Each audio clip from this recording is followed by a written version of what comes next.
हाथ जोड़ करके द्वारिकावासी भगवान से कहते, स्वामिन हम आपके वियोग में कितने व्याकुल थे, हमारे प्राण तो सदैव आपके चरण कमलों में बसते हैं।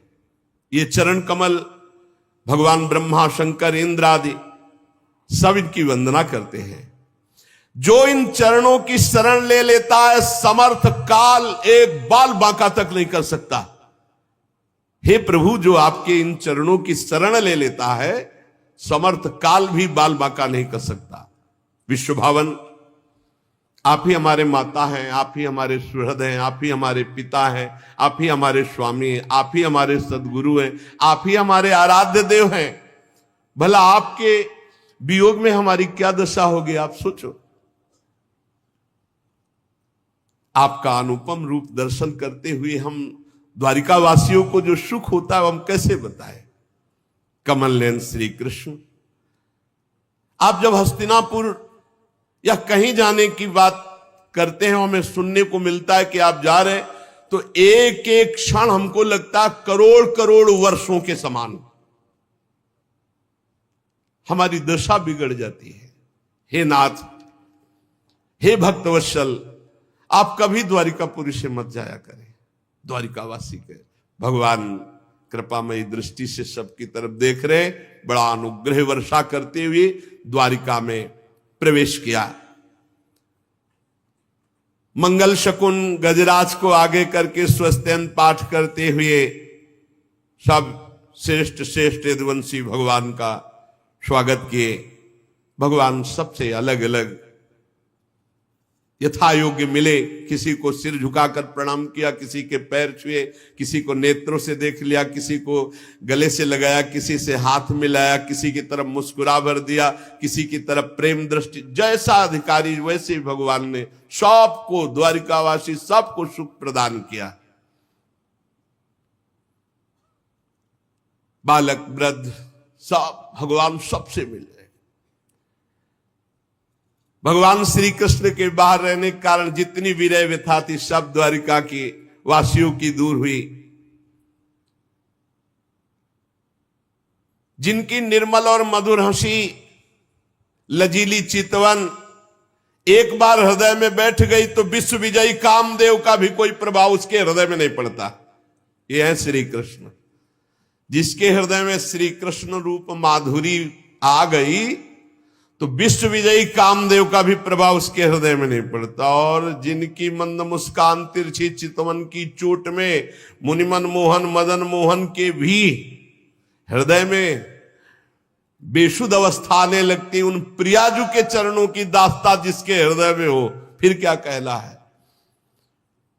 श्री कृष्ण अपने एकांत सेवी निज जनों को बहुत सुख प्रदान करते हैं। शौनक जी ने कहा, सूत जी, अभी पीछे आपने बताया था कि अश्वत्थामा ने ब्रह्मास्त्र चलाया था उत्तरा के गर्भ में, तो ब्रह्मास्त्र का प्रभाव और गर्भस्थ शिशु बच जाना,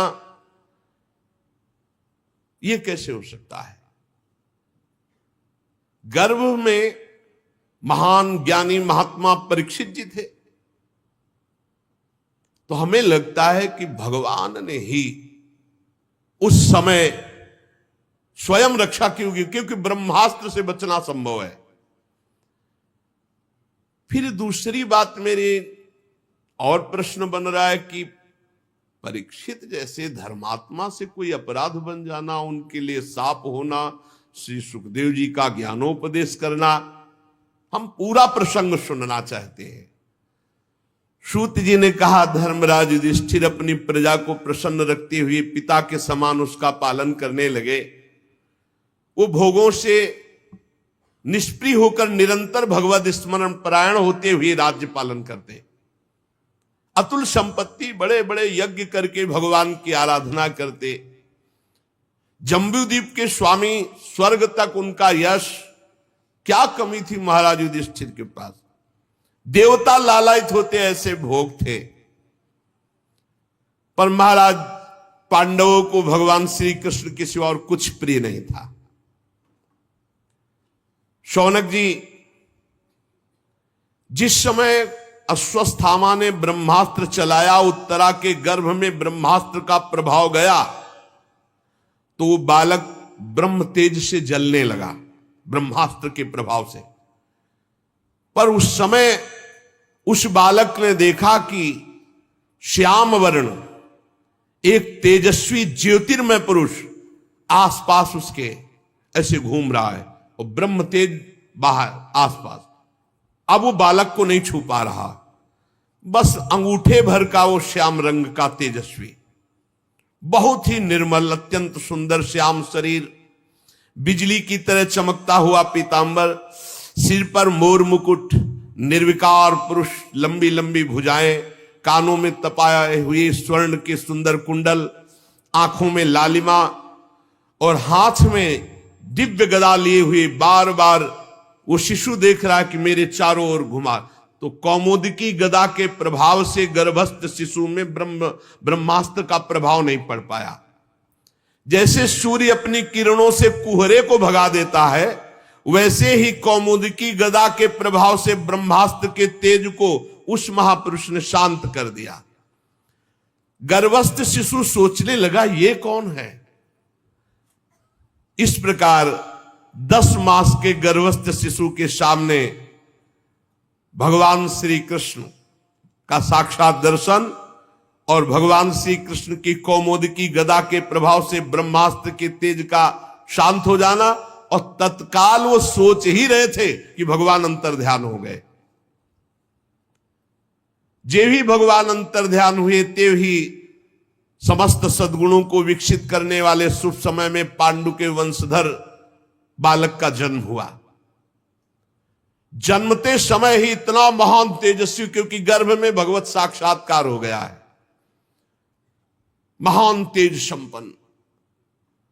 महाराज युधिष्ठिर जब सुना पौत्र हुआ, बड़े प्रसन्न हुए, क्योंकि अर्जुन पुत्र अभिमन्यु, अभिमन्यु पुत्र परीक्षित। राजा युधिष्ठिर, धौम्याचार्य, कृपाचार्य सबको बुलाया, जात संस्कार करवाए, बड़े दान दिए गए।